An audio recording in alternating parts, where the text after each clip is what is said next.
Okay, this is Roscoe's Roadmap to Success. Now, this is a virtual session, so I'm just going to kind of summarize the stuff we went over, but please make sure you text me or call, preferably text, if you do have any questions on the stuff that's in here, as well as anything we discussed during the session.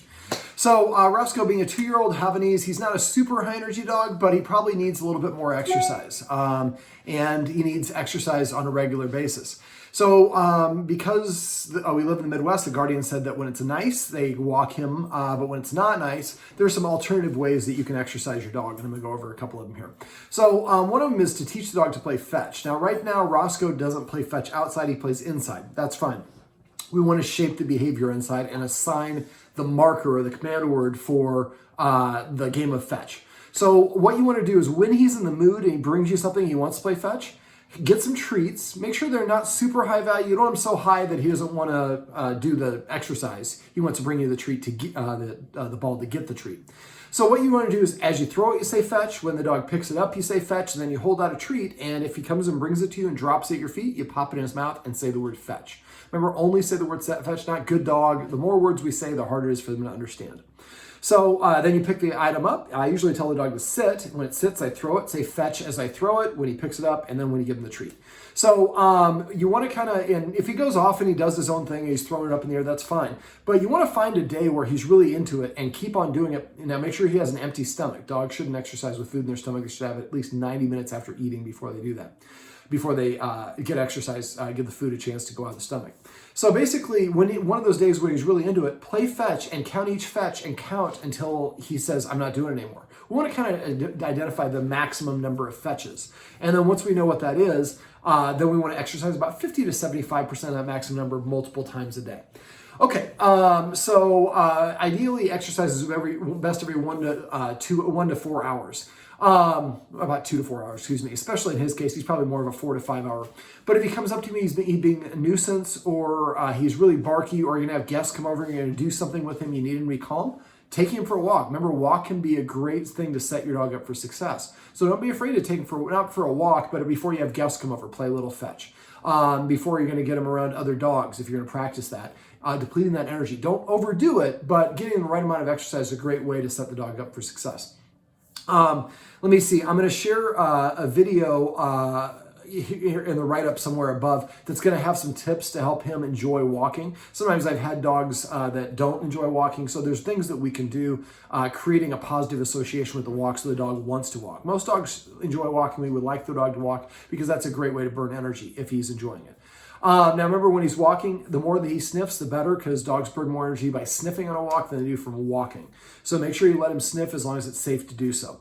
And if he's really too fearful and he's only motivated to go home, one of the tricks is to have somebody drive you about half a mile away, however long you want to walk, and then they drop you off and you walk home with the dog and they drive home. Let me see. Other things you can do, I should have above a link to feeding your dog out of a snuffle mat and using an Omega Paw treat ball. Those are nice ways to have the dog earn its food.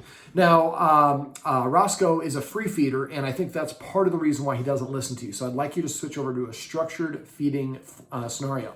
Now, I'll have that linked in the text above. Also, look at the video about how to teach your dog to stay out of the kitchen or force an invisible line. So the idea is you put the food in his bowl. He's not allowed to come in the kitchen. There's no barrier, it's just his self-will and respect for you as an authority figure. Then you eat something in 5 or more bites, then you give him permission to eat. Now, once he comes over to eat, remember, as soon as he walks away from the bowl, you pick it up and dump it and put the empty bowl back down.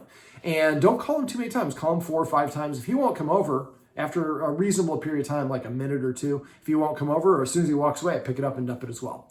So we're going to make the food more valuable. He shouldn't eat dinner unless he eats all his breakfast. If he eats part of his breakfast, then dump the rest out, and then that's what he should get for dinner. And so you want him eating twice a day, and really would prefer they're eating in the morning and the evening. Now, he's been doing it this way for a while, so he's kind of used to it, so it's going to take a little bit of a hurdle. It's okay if he goes a day or two without eating. If it goes longer than 3 days, let me know. But for some dogs, they'll kind of wait a day or two and try to wait you out. Don't cheat. You're giving him an opportunity to eat. He's turning his nose up. That's different. It's not ethical to withhold food, but adding food to a structured scenario, in his case, will really help.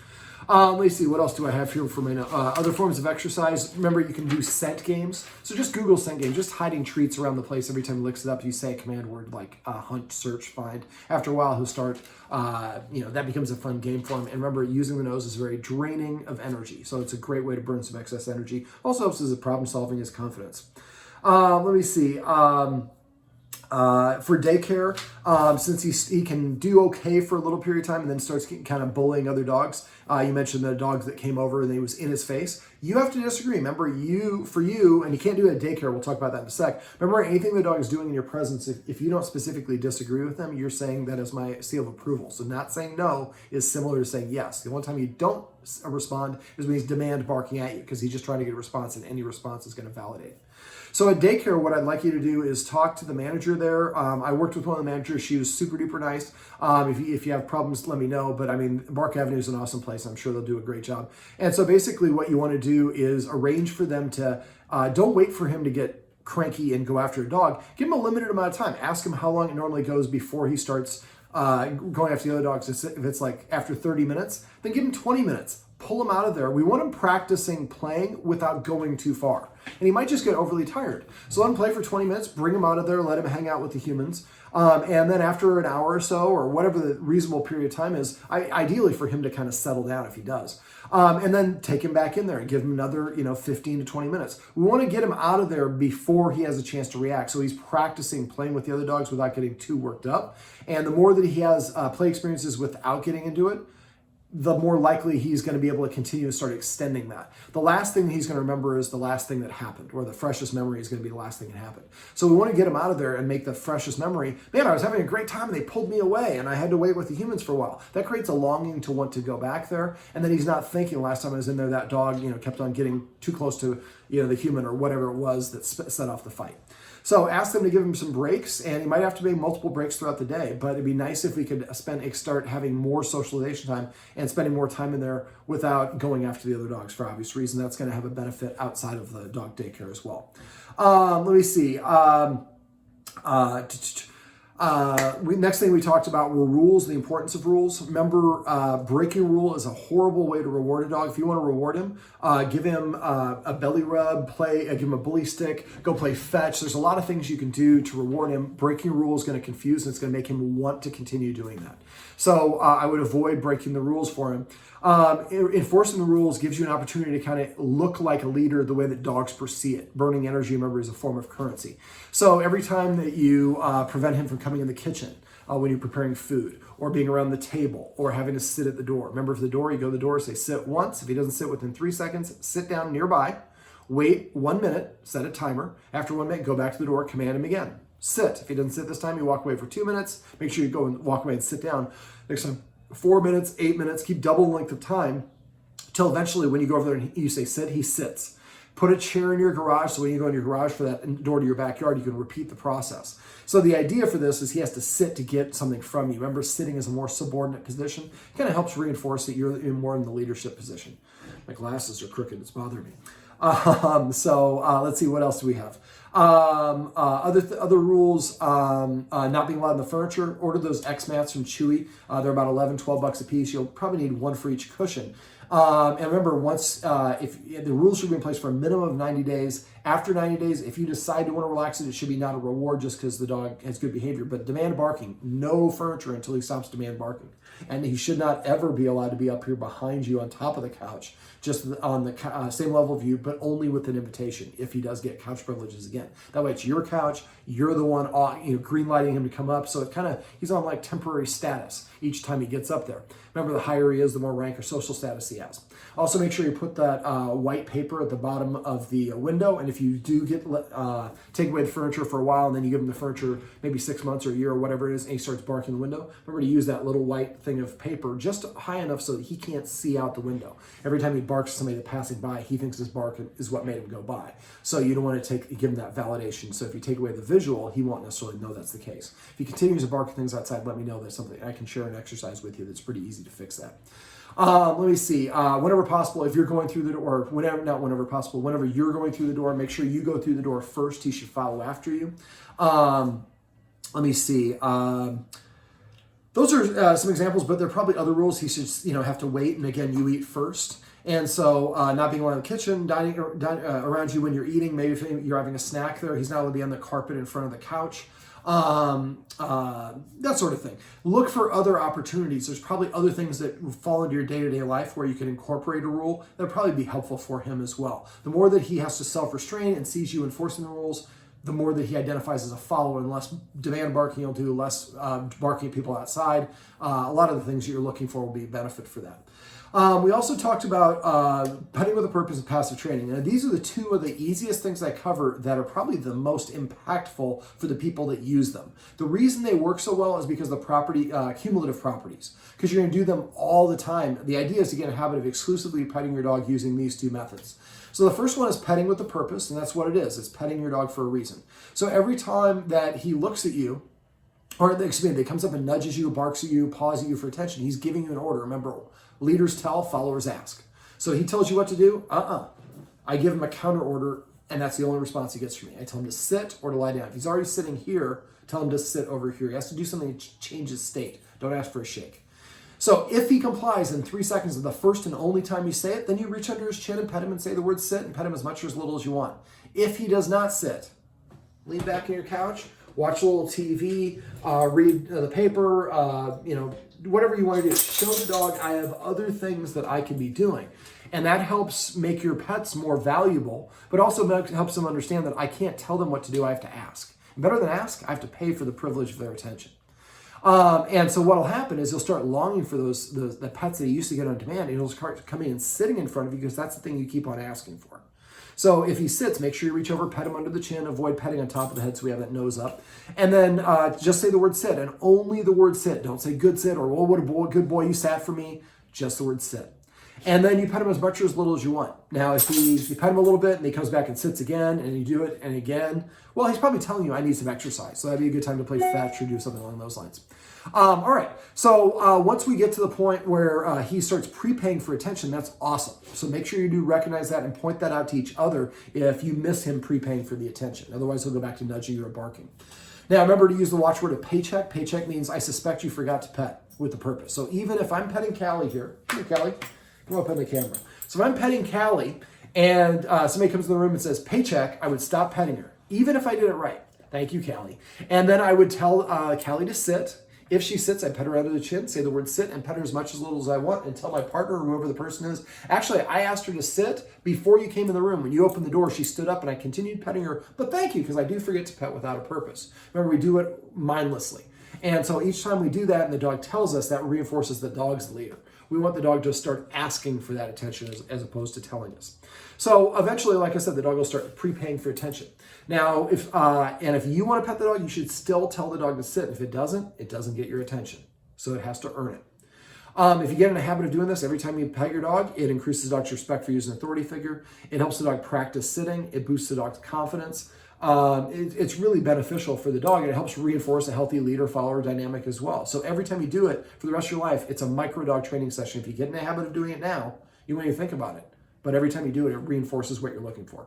The other flip side of that is what I call passive training. Passive training is waiting for the dog to organically offer the behavior that we want. Remember, we often train dogs to do what we don't want.